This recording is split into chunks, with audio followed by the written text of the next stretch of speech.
Θέλουμε όμως ανανεώσιμες πηγές ενέργειας. Πολλές. Μάλιστα. Πρέπει να το πω απλά, η Ελλάδα μπορεί να γίνει ολόκληρη η μπαταρία της Ευρώπης.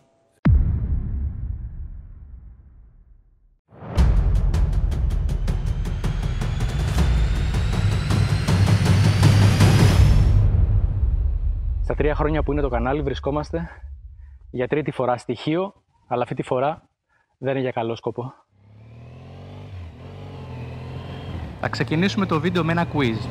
Ποια χώρα της Ευρώπης με 6 γράμματα, παρόλη τη φοβερή ηλιοφάνεια, παρόλο το φανταστικό φυσικό περιβάλλον, έχει για το 2025 το ρεκόρ άγχους, κατάθλιψης, στεναχώριας, έλλειψης χαράς σε όλη την Ευρώπη, με ένα σκορ 71,8% και στην ίδια χώρα ο πρωθυπουργός της χαμογελάει ασταμάτητα.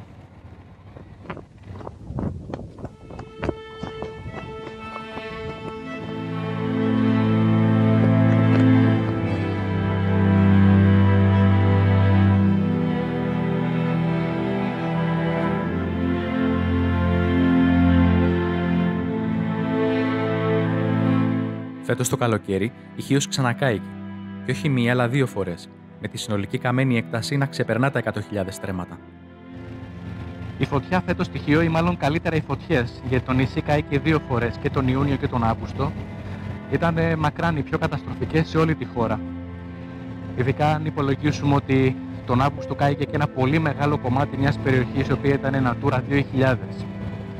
Παρ' όλα αυτά έχω την εντύπωση ότι τα τηλεοπτικά κανάλια αφιέρωσαν πολύ λίγο χρόνο για τις φωτιές στη Χίο σε σχέση με την καταστροφή που υπήρχε εδώ.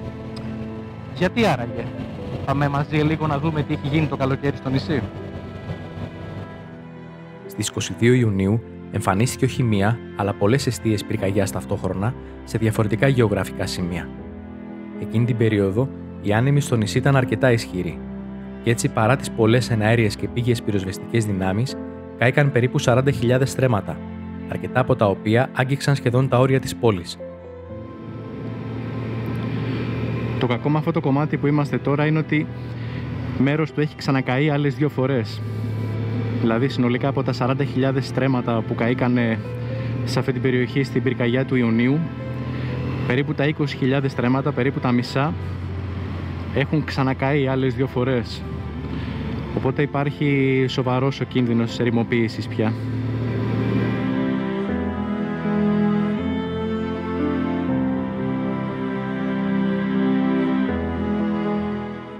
Και επίσης πρέπει να αναφέρουμε ότι την ίδια περίοδο, που τυχαία φυσικά όταν μπήκε αυτή η φωτιά υπήρχαν θυελλώδεις άνεμοι, μπήκε φωτιά και στην περιοχή της Αμάνης επάνω, που ήταν η φωτιά του Αυγούστου. Αλλά τον Ιούνιο επάνω στο βορρά δεν εξαπλώθηκε η φωτιά. Τον Αύγουστο όμως εξαπλώθηκε και εκεί κάηκαν 70.000 στρέμματα, που είναι και η περιοχή Natura. Θα πάμε να τα δούμε. Άρχισα να ανηφορίζω λοιπόν προς μια περιοχή που λέγεται Κυπουργές, που ήταν παράδεισος από ό,τι θυμόμουν. Δεν ήμουν προετοιμασμένος για αυτά που θα έβλεπα, αλλά ούτε και για τον τρόπο που θα τελείωνε αργότερα η μέρα μου.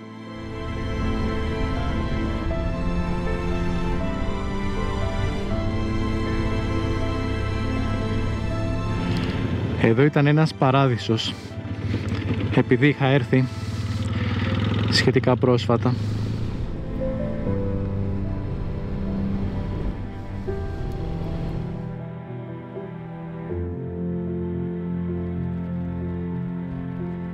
Η μαυρίλα του τοπίου ήταν σοκαριστική, το ίδιο και η έκτασή της, αφού όσο φτάνει το μάτι και πέρα από τον ορίζοντα είναι όλα καμένα.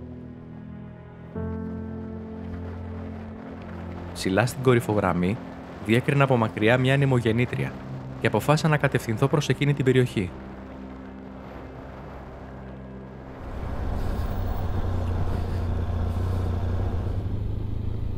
Δεν άργησα να φτάσω στο συγκεκριμένο σημείο, πάνω όμως που πλησίαζα την πρώτη ανεμογεννήτρια, ένας ήχος από το πίσω λάστιχο με έκανε να αλλάξω σχεδία. Έπρεπε να συμβεί και αυτό σε κάποιο ταξίδι. Έχω μείνει από λάστιχο. Δυστυχώς ήταν μια πάρα πολύ χοντρή βίδα. Την πάτησα σε στιγμή που κοίταγα δεξιά για να βιντεοσκοπήσω τα καμένα και δεν την είδα που ήταν μέσα στο δρόμο. Έχω 2,5 ώρες περίπου μέχρι τη Δύση. Μόλις κάλεσα οδική βοήθεια έπρεπε να γίνει και αυτό. Με πήρε τώρα ο οδηγός από την οδική, του έστειλα το στίγμα που βρίσκομαι στο πουθενά και το θέμα είναι τώρα τι ώρα θα έρθει, αν θα προλάβουμε βουλκανιζατέρ, δεν το βλέπω. Θα πάμε στοιχείο, εγώ μένω στον Ανάβατο. Άρε χίος. Τελικά προλάβαμε στο παραένα του βουλκανιζατέρ και εγώ κατάφερα έτσι να γυρίσω πίσω στο δωμάτιο που ήταν μέσα στο μεσαιωνικό οικισμό του Ανάβατου. Λοιπόν, χτες όλα καλά τελικά. Έφτασα στο δωμάτιο εδώ πέρα γύρω στις 11 το βράδυ. Και τώρα ξεκινάμε το πρωί να πάμε πάλι προς τις περιοχές που ήμασταν χτες.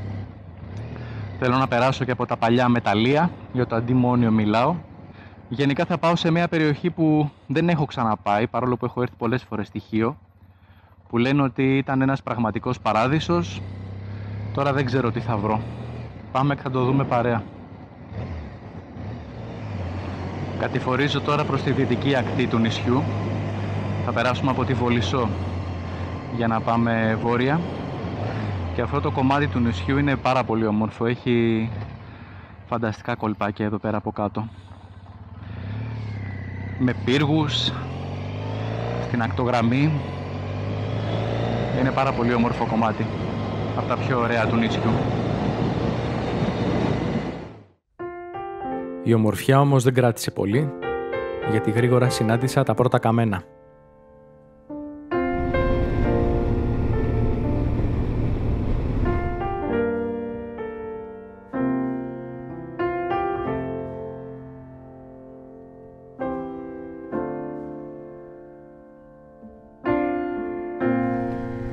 Προσπάθησα να πάω όσο ήταν δυνατόν παραθαλάσσια, ακόμα και από χωματόδρομους, για να δω με τα μάτια μου αυτό που μου είχαν πει, ότι η φωτιά δηλαδή σταμάτησε μόνο όταν έφτασε στη θάλασσα.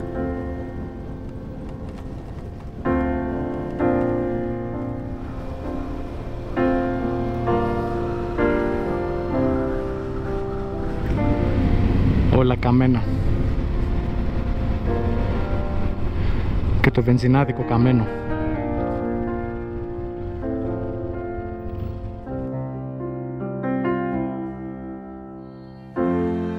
Δεν είχε άλλο βενζινάδικο από ό,τι ξέρω εδώ πάνω. Πρέπει να πας μια ώρα πίσω στη Χίο και μια ώρα να γυρίσεις. Να κάνεις 2 ώρες δρόμο μόνο και μόνο για να βάλεις βενζίνη.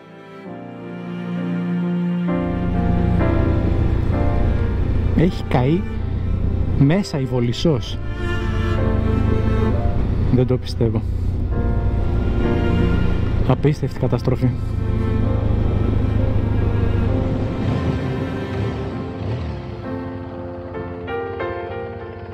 Η εικόνα, σε σχέση με το πώς θυμόμουν αυτό το μέρος, ήταν σοκαριστική.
Βρίσκομαι μέσα στο κάστρο της Βολισσού και η περιοχή τριγύρω όσο φτάνει το μάτι μου είναι καμένη.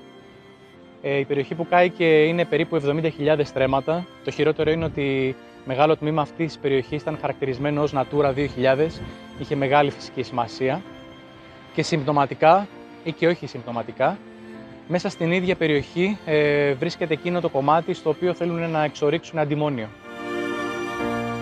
Αποφάσισα να συνεχίσω βορειότερα για να κατευθυνθώ προς τα παλιά ορυχεία.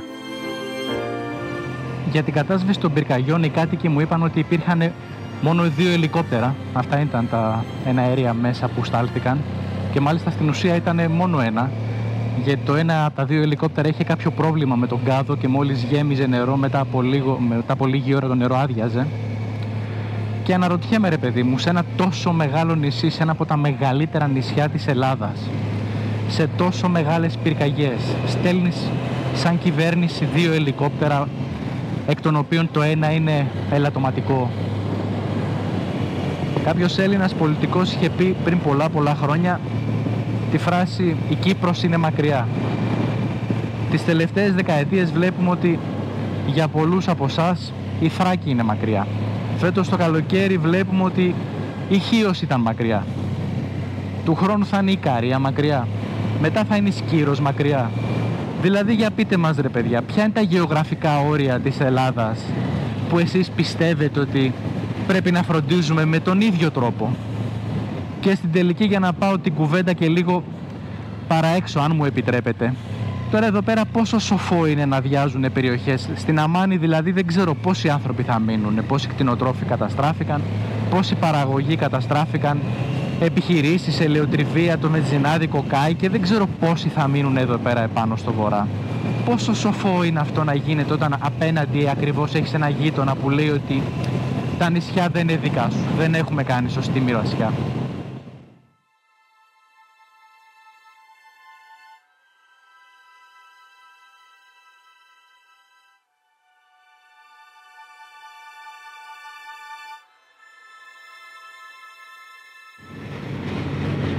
Τώρα ανηφορίζω από την αντίθετη πλευρά. Χτες, λίγο πριν με πιάσει το λάστιχο, ήμασταν εκεί απέναντι. Ανεβαίναμε από τη δεξιά πλευρά αυτής της κοιλάδας. Τώρα είμαστε από απέναντι, από αριστερά. Το μέρος όμως απαιτεί να έχεις γερό στομάχι για να περιηγηθείς, γιατί όλα γύρω σου σε διώχνουν. Δεν έχω ξαναοδηγήσει ποτέ σε ένα τόσο μαύρο τοπίο. Και δεν είναι μόνο το μαύρο χρώμα, είναι και η μυρωδιά. Τα ζώα που βλέπεις από μακριά να περιφέρονται χωρίς ελπίδα. Τα κοράκια που πετούν από πάνω. Είναι ένα τοπίο θανάτου.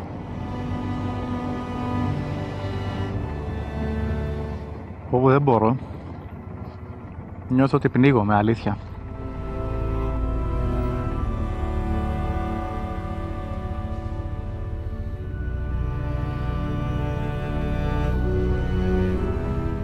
Στη συνέχεια της διαδρομής βρέθηκα στην περιοχή με τις ανεμογεννήτριες, που κατά σύμπτωση κάπου εκεί ήταν η έναρξη της πυρκαγιάς.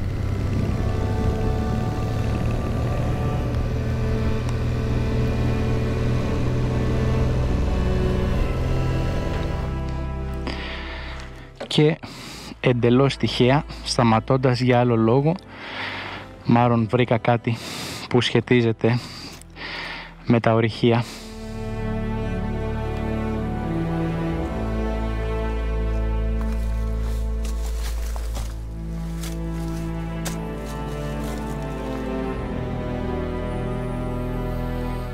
Μάλλον βρήκαμε μία στοά. Τώρα το αντιμόνιο, για όσους δεν ξέρουν, είναι ένα μέταλλο το οποίο αντέχει πάρα πολύ ψηλές. Θα το κρατήσω αυτό το πλάνο. Το αντιμόνιο, για όσους δεν ξέρουν, είναι ένα μέταλλο το οποίο αντέχει σε πάρα πολύ ψηλές θερμοκρασίες. Είναι εξαιρετικά τοξική ουσία, είναι πολύ καρκινογόνο και από ό,τι φαίνεται το χρειάζονται για την πολεμική βιομηχανία. Τώρα το τι θα γίνει δεν ξέρω.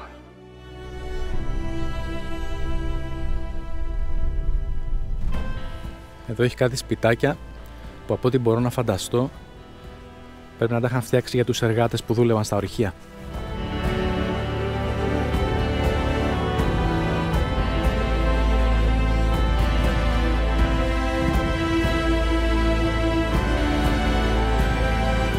Ό,τι έχει απομείνει από τα σπίτια για κάποιους ανθρώπους που ήταν αναλώσιμοι.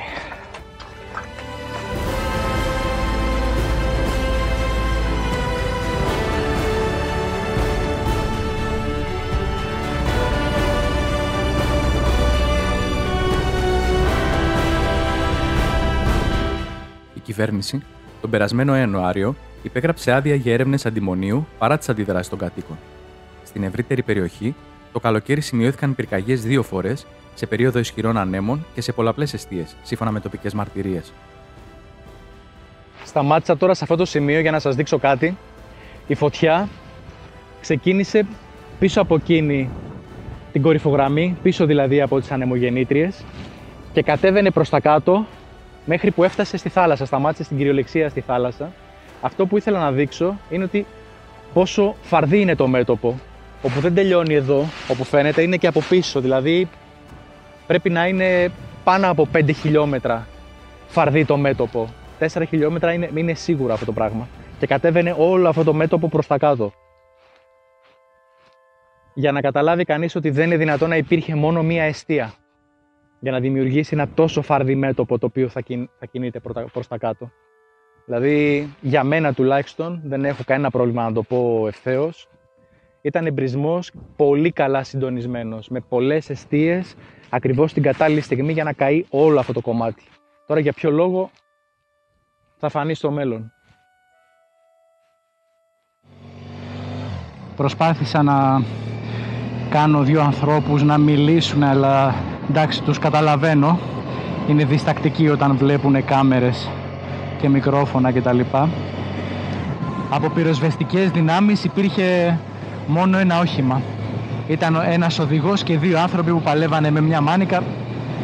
Τι να πρωτοσβήσουν εδώ πέρα και γόντουσαν ταυτόχρονα 15 σπίτια.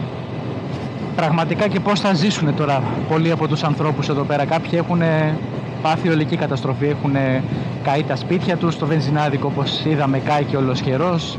Κάποιοι κτηνοτρόφοι έχουν καταστραφεί τελείως. Μου λέει έχουμε μείνει στη Βολισσό 220 άτομα, κάθε χρόνο είμαστε και πιο λίγοι και πιο λίγοι. Να μην συζητήσω δηλαδή για κάποια άλλα χωριά πιο πάνω που είναι πιο μικρά, μιλάμε για μια χούφτα άνθρωποι. Έτσι όπως πάει το πράγμα, η περιοχή ερημώνει. Και κατά σύμπτωση αυτό σίγουρα βολεύει αν κάποιους θέλουν να κάνουν ορυχεία αντιμονίου στην περιοχή. Αυτά τα όμορφα. Ό,τι σώθηκε οφείλεται αποκλειστικά στον ηρωισμό των κατοίκων. Αναρωτιέται κανείς πώς στάλθηκε μόνο ένα όχημα για μια τέτοια πυρκαγιά. Και γιατί τα κανάλια δεν δείξαν την καταστροφή εδώ σε όλη της την έκταση.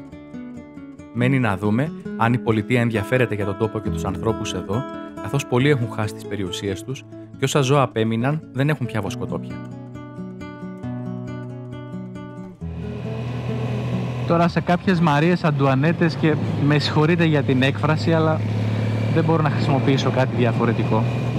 Σε κάποιες Μαρίες Αντουανέτες λοιπόν, που από ό,τι είδα έχουν 6 αυτοκίνητα και 11 ακίνητα, τουλάχιστον αυτό βρήκα ότι δηλώνουν, που βγήκαν και είπαν ότι καίγεται η Ελλάδα γιατί δεν υπάρχουν αρκετοί Έλληνες εθελοντές. Τώρα και το λες αυτό σε έναν λαό που του έχεις φτιάξει ένα τόσο παραδεισένιο οικονομικό περιβάλλον, που πάρα πολλοί άνθρωποι αναγκάζονται και δουλεύουν 2 δουλειές για να καλύψουν μόνο τα απαραίτητα. Να κάνω την εξής πρόταση.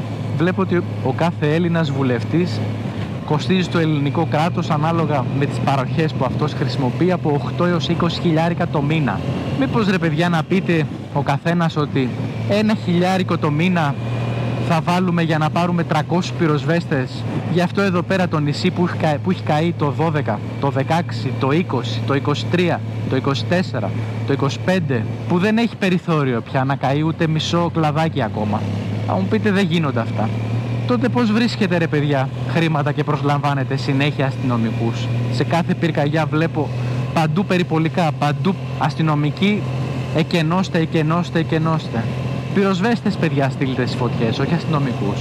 Πώς γίνεται να βρίσκετε χρήματα για να δίνετε επίδομα επικίνδυνης εργασίας στους υπαλλήλους της Βουλής, για τους ανθρώπους που σας φυλάνε δηλαδή, και για τους παρατρεχάμενους? Όπως βλέπουμε λεφτά υπάρχουν, για τους πυροσβέστες δεν περισσεύουν. Φταίνε οι Έλληνες που δεν πάνε πολλοί εθελοντές για να σώσουν τα δάση. Δεν χρειάζεται να κάψει κάποιος ένα δάσος για να κάνει μία ανεμογεννήτρια. Θέλετε να πάμε και μια βόλτα στα δερβενοχώρια, όπως είμαστε τώρα, με τη βοήθεια του μοντάζ, να πάμε μία στα δερβενοχώρια? Πάμε μία στα δερβενοχώρια. Να είμαστε, γιατί ήρθαμε εδώ Για ρίξτε μια ματιά.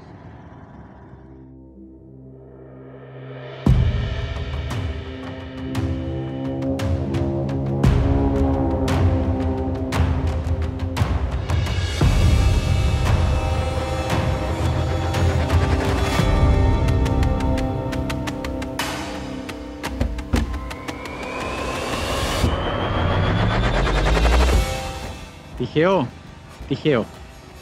Να πω κάτι και για τον Εύρο. Τη θυμάστε τη φωτιά? Πώς δεν τη θυμάστε? Ήταν η μεγαλύτερη φωτιά που έχει μπει ποτέ σε δάσος στην Ευρώπη. Λοιπόν, τι μαθαίνω? Ότι βρίσκονται σε διαδικασία αδειοδότησης 217, 200 τόσες κάτι, εν πάση περιπτώσει δεν θυμάμαι τον ακριβή αριθμό, ανεμογεννήτριες, εκ των οποίων οι 91 πρόκειται να τοποθετηθούν ακριβώς μέσα στην καρδιά της καμένης περιοχής. Τυχαίο. Θυμάστε τις φωτιές που βλέπαμε στη Βόνιτσα στις τηλεοράσεις το καλοκαίρι? Θυμάστε επίσης που στο λιμάνι της Πρέβεζας ξεφορτώνανε εκατοντάδες έλικες από ανεμογεννήτριες? Τυχαίο. Δεν λέτε κι εσείς από άλλες περιοχές στην Ελλάδα άλλα τυχαία πράγματα να τα μάθουμε? Μπορεί ο κύριος Πρωθυπουργός μας να μας είχε πει ότι είναι μια σαχλαμάρα αυτό το πράγμα και ότι οι ανεμογεννήτριες μπορούν να τοποθετηθούν οποτεδήποτε και σε ένα πυκνό δάσος νομικά. Αλλά από την άλλη, εγώ αν έβαζα ανεμογεννήτριες, σίγουρα θα προτιμούσα να τις έβαζα σε ένα μέρος που είχε γίνει κρανίου τόπος πριν, από το να πάω να τοποθετήσω ανεμογεννήτριες σε ένα πυκνό δάσος. Σίγουρα είναι πιο φτηνό το πρώτο. Όπως επίσης και για τη μεταφορά του ρεύματος στη συνέχεια. Το να φτιάξω πυλώνες μεταφοράς για να συνδεθούν με το δίκτυο. Καλύτερα να έχουν καεί τα πάντα παρά να είναι ένα πυκνό δάσος.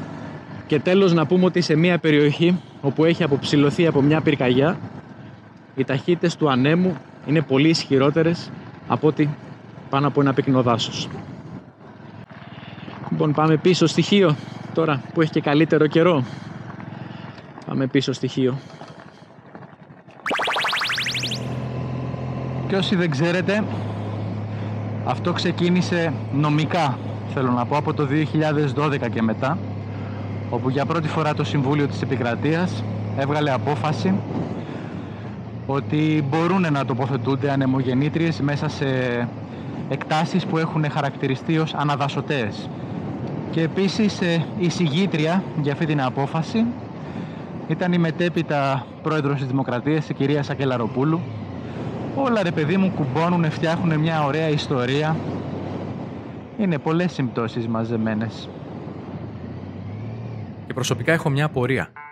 Σε μια χώρα που, όπως όλα δείχνουν, έχει πολύ μεγάλα κοιτάσματα φυσικού αερίου, γιατί έχει την ανάγκη να γεμίσει το τοπίο με χιλιάδες ανεμογεννήτριες? Εκτός από το αισθητικό μέρος, ποια η επίδρασή τους στο τοπικό περιβάλλον και τι θα τις κάνουμε μετά τον κύκλο ζωής τους? Κοιτάξτε, αφήστε με μένα που η γνώμη μου δεν έχει κανένα βάρος παραπάνω από οποιοδήποτε άλλου πολίτη, αλλά είδα, ας πούμε, μια έρευνα του Πανεπιστημίου των Ιωαννίνων που κρούει τον κόδωνα, ας πούμε, στην κυβέρνηση και λέει ότι, παιδιά, τι πάτε να κάνετε στην Εύβοια? Γιατί στην Εύβοια σχεδιάζεται στην κεντρική Εύβοια. Δεν μιλάμε για την νότια Εύβοια που όποιος έχει πάει και την έχει επισκεφτεί είναι ένα οργουελικό τοπίο. Στην κυριολεξία είναι μια φρίκη. Το πόσες ανεμογεννήτριες υπάρχουν, δεν μπορείς να σταθείς εκεί. Αλλά σχεδιάζεται να τοποθετήσουν και 98 ανεμογεννήτριες στην κεντρική Εύβοια, σε μια περιοχή όπου καλή ώρα, όπως εδώ στη Χίο, είναι Natura 2000, και το Πανεπιστήμιο Ιωαννίνων είπε ότι εντάξει, δηλαδή θυσιάζουμε υπερπολίτιμα οικοσυστήματα στο όνομα της προστασίας του περιβάλλοντος, δηλαδή τι νόημα έχει αυτό το πράγμα? Πρόκειται για ένα οικοσύστημα το οποίο είναι πάρα πολύ πολύτιμο, ότι είναι ένα από τα τελευταία άγρια περιβάλλοντα στη χώρα και ότι θα το θυσιάσουμε να γίνει βιομηχανική γη. Λοιπόν, και για να ξεκαθαρίσω τη θέση μου, εγώ δεν είμαι αντίθετος με τις ανεμογεννήτριες. Εγώ είμαι αντίθετος στο να γεμίζουμε κάθε γωνιά της χώρας με ανεμογεννήτριες. Προσπάθησα να βρω πόσες έχουμε αυτή τη στιγμή και πόσες θα έχουμε συνολικά μέχρι το 2030 και έναν ακριβή αριθμό δεν μπόρεσα να βρω. Το μόνο που βρήκα είναι ότι από τώρα μέχρι το 2030 έχουμε υποχρέωση να βάλουμε από 5,5 έως 7,5 γιγαβάτ ακόμα σε ανεμογεννήτριες, κάτι που μεταφράζεται ανάλογα με το μέγεθος που θα έχει κάθε ανεμογεννήτρια σε τουλάχιστον 1.500 κομμάτια ακόμα. Άρα δηλαδή, αν προσθέσουμε και αυτά που έχουμε, μιλάμε ότι με έναν εντελώς συντηρητικό υπολογισμό θα υπάρχουν στη χώρα πάνω από 3.000 ανεμογεννήτριες. Αυτές όλες, παιδιά, τι θα γίνουν μετά? Δηλαδή κάθε ανεμογεννήτρια, ας πούμε, για να στηθεί θέλει 1.000 τόνους τσιμέντο μαζί με 300 τόνους χάλιβα, συν 5 τόνους χαλκό, συν αλουμίνιο, νεοδύμιο, πολλά στοιχεία τα οποία είναι τοξικά, εν πάση περιπτώσει, τα οποία αποτελούν την ανεμογεννήτρια.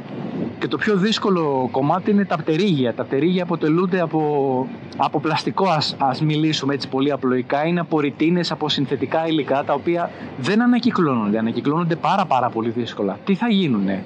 Ξέρετε για τι μέγεθος μιλάμε για τα πτερίγια στις καινούργιες ανεμογεννήτριες? 50 μέτρα. Ένα Boeing 737 είναι 44 μέτρα. Μιλάμε λοιπόν ότι το κάθε πτερίγιο θα είναι 10 τόνους και 50 μέτρα περίπου. Αυτό το πτερίγιο, η κάθε ανεμογεννήτρια που θα έχει 3 τέτοια πτερίγια. Τι θα τα κάνουμε μετά? Πολλαπλασιάστε το επί χιλιάδες. Θα τα θάψουμε? Κανείς δεν μπορεί να πει με σιγουριά. Και να προσθέσουμε ότι τι νόημα έχει να γεμίζουμε τα χωράφια μας με φωτοβολταϊκά, αφήνοντας την αγροτική παραγωγή σε δεύτερη μοίρα, αγοράζοντας εμείς, μια χώρα της Μεσογείου, προϊόντα από την Ολλανδία, μια χώρα στη Βόρεια Θάλασσα. Πολλά παράλογα έχει αυτή η φανατική στροφή της χώρας μας στις ανανεώσιμες πηγές ενέργειας, που δεν εξηγούνται ούτε με οικονομικά ούτε με περιβαλλοντολογικά επιχειρήματα. Τώρα σε κάποιους φίλους μάλλον, από το YouTube που κατά καιρούς μου έχουν πει ότι τι ασχολείσαι και τι μιλάς για αυτά τα πράγματα, αν πηγαίνεις καμιά εκδρομή, δείξε κανένα ωραίο πλάνο και μην μιλάς για πολιτική, μην μιλάς για οτιδήποτε άλλο. Παιδιά, υπάρχουν εκατομμύρια άλλα κανάλια να δείτε χωρίς παρεξήγηση. Και αν θέλω να μιλήσω για πολιτική, αν θέλω να μιλήσω για θρησκεία, αν θέλω να μιλήσω για μεταφυσική, για οτιδήποτε άλλο, θα μιλήσω. Και επειδή σε προηγούμενα βίντεο με έχουν κατηγορήσει από φασίστα μέχρι κομμούνι που δεν είμαι τίποτα από τα δύο, να σας πω και τη γνώμη μου ευθέως για το πολιτικό σύστημα, για να μην μου πούνε κάποιοι για πες μας και ο ΣΥΡΙΖΑ, για πες μας και...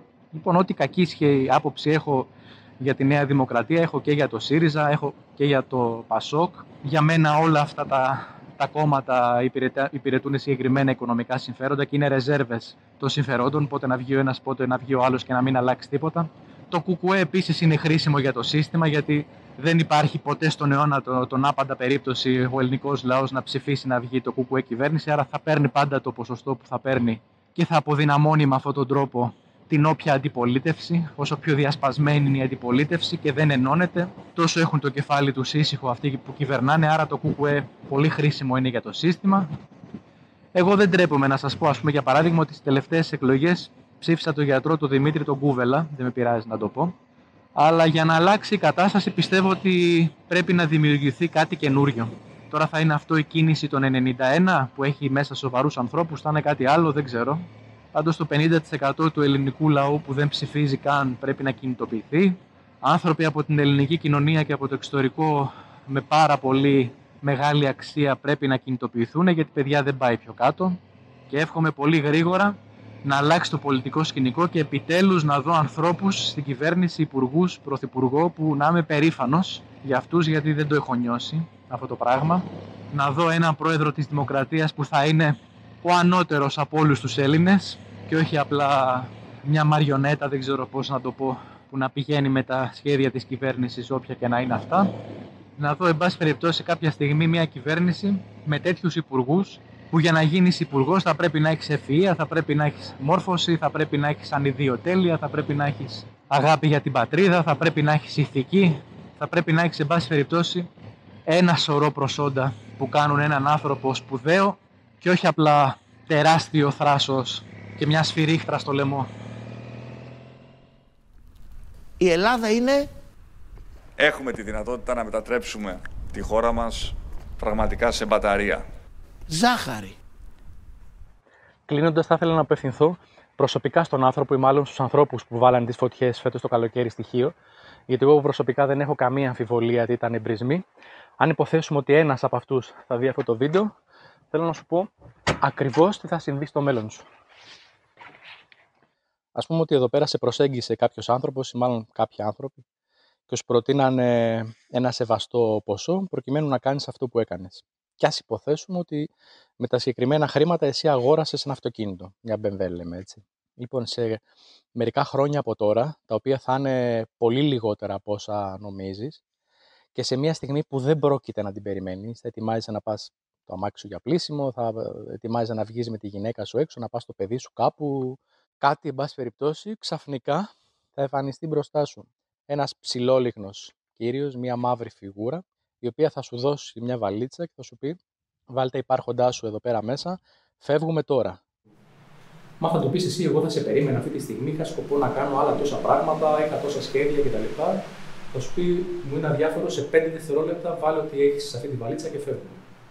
Θα καταλάβεις φυσικά ότι η BMW δεν θα μπαίνει στη βαλίτσα, δεν θα μπαίνουν όμως ούτε τα χρήματά σου, ούτε τα ρολόγια σου, ούτε το σπίτι σου, ούτε οτιδήποτε από αυτά που έχεις, ούτε ένα ζευγάρι κάλτσες δεν θα μπορείς να βάλεις μέσα σε αυτή τη βαλίτσα. Και τότε θα καταλάβεις ότι το μόνο πράγμα που μπορείς να πάρεις μαζί σου, φεύγοντας από αυτόν τον κόσμο, είναι η αγάπη από τους άλλους ανθρώπους. Μόνο αυτό θα χωράει σε αυτή τη συγκεκριμένη βαλίτσα. Εσύ, αφήνοντας όλη αυτή τη μαυρίλα πίσω σου, πιστεύεις ότι θα πάρεις αγάπη? Κατάρες θα πάρεις, ακόμα και αν δεν μάθουν ποτέ ποιος είσαι, είναι σίγουρο ότι θα πάρεις κατάρες φεύγοντας από αυτόν τον κόσμο. Και εκείνη τη στιγμή, εκείνη την τελευταία στιγμή, θα καταλάβεις, πίστεψέ με, στο υπογράφω, ότι δεν άξιζε να αφήσεις όλη αυτή τη μαυρίλα πίσω σου, ακόμα και να σου δίνανε όλο το μητρικό εργοστάσιο της BMW στο Μόναχο. Δεν άξιζε να αφήσεις αυτή την καταστροφή πίσω σου. Τότε φυσικά θα είναι αργά και για σένα και για μας και για τις επόμενες γενιές. Καλός ο πλούτος και τα χρήματα και σε όλους μας αρέσουν, αλλά αν έρχονται καταστρέφοντας τις ζωές των ανθρώπων και το περιβάλλον, ποιο το νόημα? Όσο για την αγαπημένη μου Χίο, πληρεί όλες τις προϋποθέσεις για να χαρακτηριστεί γεωπάρκο της UNESCO. Έτσι, το περιβάλλον θα προστατευτεί και θα αναδειχτεί, το νησί θα έχει παγκόσμια προβολή, θα μπορεί να χρηματοδοτηθεί από διεθνή προγράμματα και να αναπτύξει ένα βιώσιμο τουρισμό με σεβασμό στον τόπο και την ιστορία του.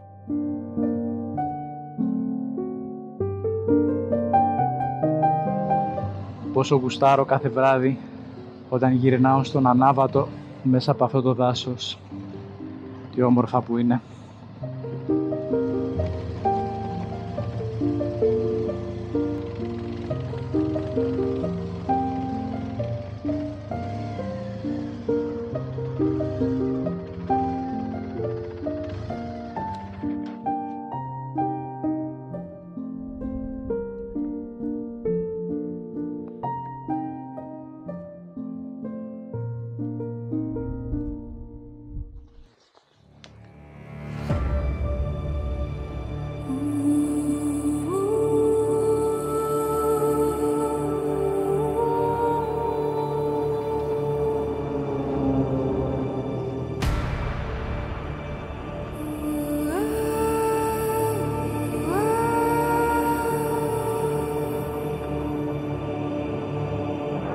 Θυμάμαι την πρώτη φορά που είχα έρθει εδώ πέρα που ήμουν φαντάρος. Το ίδιο είχα μαγευτεί όσο και τώρα.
Το πόσο αγαπάτε τα δάση και το πόσο θέλετε να τα προστατεύσετε κτλ. Έχω να σας προτείνω κάτι, να ψηφίσετε ένα νόμο με τον οποίο θα προστατευτούν τα δάση απόλυτα και είναι πάρα πολύ απλός. Να ψηφίσετε λοιπόν ένα νόμο ο οποίος θα λέει ότι από τη στιγμή που ένα δάσος καίγεται δεν κάνεις τίποτα. Δεν βάζεις ανεμογεννήτρια, δεν χτίζεις, δεν βάζεις φωτοβολταϊκά, δεν το εκμεταλλεύεσαι με οποιοδήποτε τρόπο. Δάσος που καίγεται δεν αγγίζεται. Το ψηφίζετε ένα τέτοιο νόμο? Το ψηφίζετε ένα τέτοιο νόμο? Το ψηφίζετε ένα τέτοιο νόμο?